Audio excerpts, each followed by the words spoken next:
Okay guys, so the first thing we're going to do is we have our elbow macaroni and cheese, and we have our water boiling, and we're going to go ahead and dump that in and cook that for about 12 minutes.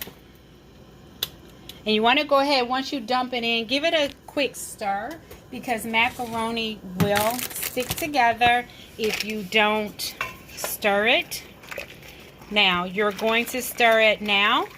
Then in about 3 or 4 minutes, give it another stir, and then at another 3 minutes, just so you don't have clumps of mac and cheese or macaroni that has not been able to fully cook because it's stuck to its neighbor. So guys, we just drained the hot water off of our macaroni and cheese. Now guys, we're going to go ahead and run some cold water on it, because what happens is if we don't run cold water on it to cool it down, it continues to cook, and so you don't want overcooked macaroni. Just run some cold water over it to bring the temperature down, so that again you don't have overcooked macaroni. As you know, macaroni is a staple on many comfort food menus, soul food menus, and so I am here to tell you that if you make this recipe, you are going to be a rock star in your family or your social group. Everybody's going to want your recipe. Okay, so now that we've cooked our macaroni, the next thing we want to do is to make our sauce so that we can go ahead and put it in the oven and get this party started. So the first thing we're going to do is we have measured out some milk, and we're going to put the milk in a bowl. We also have heavy cream, and I've already measured that out as well, so we're going to put that in with the milk. Then guys, we have some cheeses that we're going to be adding to this as well. So we have Colby cheese, Monterey Jack cheese, we have cheddar cheese. Now this is sharp cheddar cheese, but you can use mild if sharp is just a bit too much for you. We also have smoked cheddar. Now, before you frown your nose up, guys, this is really good cheese, and it's going to make the difference in your macaroni. And if you like to make it a 5-cheese recipe, you can go ahead and put Parmesan on top if you like, or to make it a 6-cheese. So now that we have our milk and our heavy cream in here, what I like to do, guys, is I like to go ahead and put your seasoning in here so that the seasoning is throughout the recipe, that is thoroughly mixed in. And so what we're going to do is we're going to add paprika, will go on top, but we put black pepper, we put salt, we put onion powder in it. Now, onion powder is really optional.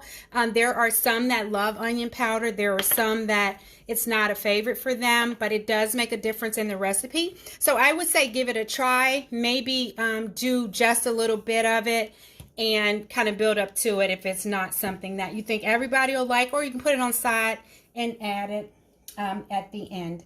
So we're going to go ahead in here and mix our cheese.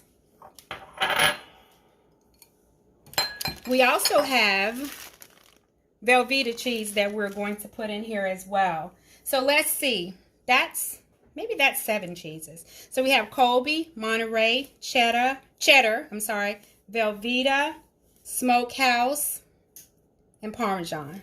So that's 6 cheeses. So give that a nice spin.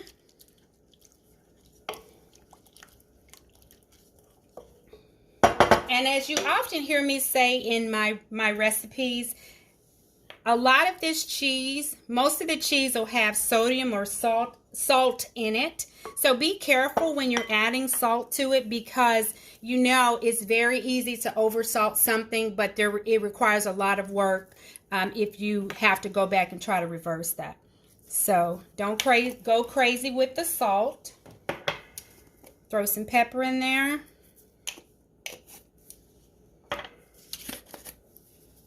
A little bit of onion powder.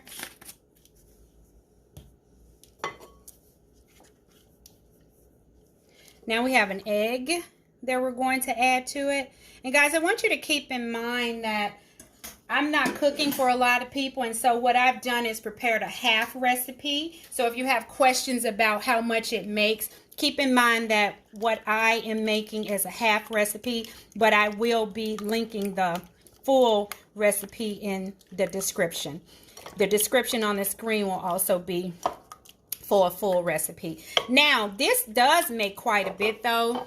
It'll fill this pan right here. So it can easily feed about 4 to 5 people depending on what those appetites are like.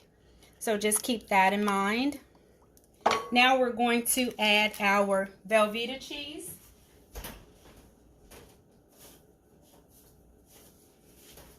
Now you don't have to use gloves for it. I just sometimes use gloves to do it and sometimes I don't. Just depends on how I feel. And now with the Velveeta cheese, you just want to break it up and put it in here. You do have the option of buying shredded Velveeta. It's totally up to you. I think it's more economical though if you buy the block and kind of break it up. Again, totally up to you and what your pockets look like.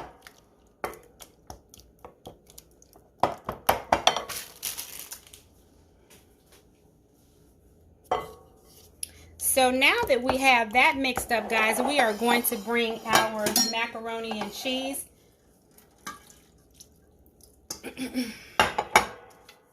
Or not, I keep saying macaroni and cheese. It's not macaroni and cheese until we add the cheese. Okay. So now we have our macaroni here. It's already been cooked. We're going to add the cheese milk egg mixture.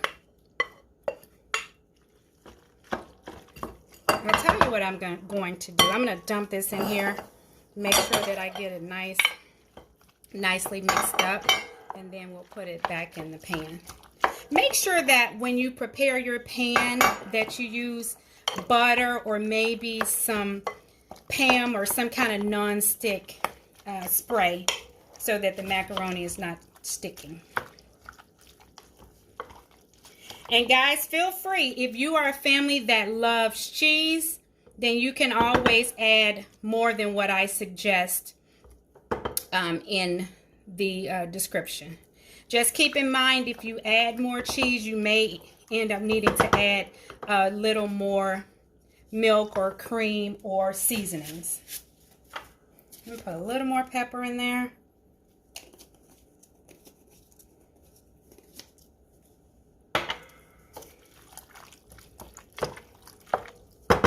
Okay.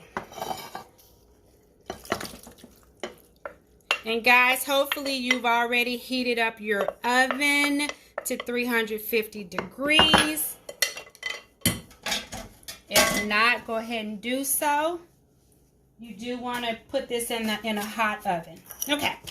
So now we have, and sometimes this cheese is hard to find. This is the Sargento Smokehouse Cheddar, but you can use any type of smoked cheddar that you like.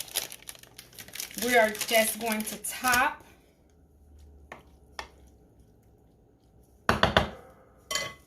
We're going to throw a little Parmesan on here first. You can put the Parmesan on top of the smokehouse if you like. I like to put it under it because I don't want the Parmesan to burn. The Parmesan doesn't have as much moisture as, say, some of the other cheeses, and so it may get a little toastier than what you want it to. Don't worry about how this is going to present. Once you bake it, you won't be able to tell that these were slices. I know I've gone to some restaurants and it looks like they just took some sliced cheese and put it on top, and it's not very pretty, but this will be gorgeous. Okay, so we're going to pop this in the oven and I will be back with the finished product. So guys, this macaroni, you can still see the cheese bubbling. It is fresh out of the oven. It is gorgeous. I'm going to go ahead and grab a fork so that you can see how cheesy that is. Hang on one second. So guys, you may be able to see or hear the cheese continuing to sort of melt in there. But this is fresh out of the oven. I just stuck a fork in it just so you can see the cheesy goodness that you guys have prepared. So I will see you guys next time. As always, thank you for watching and subscribing.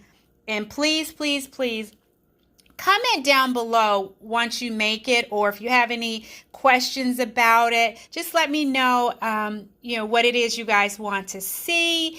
And if you, like I said before, if you go ahead and make it, just let me know how it turned out for you. What was the feedback from those who tasted your beautiful 6 cheese mac and cheese recipe? I am about to have macaroni and cheese. See you next time.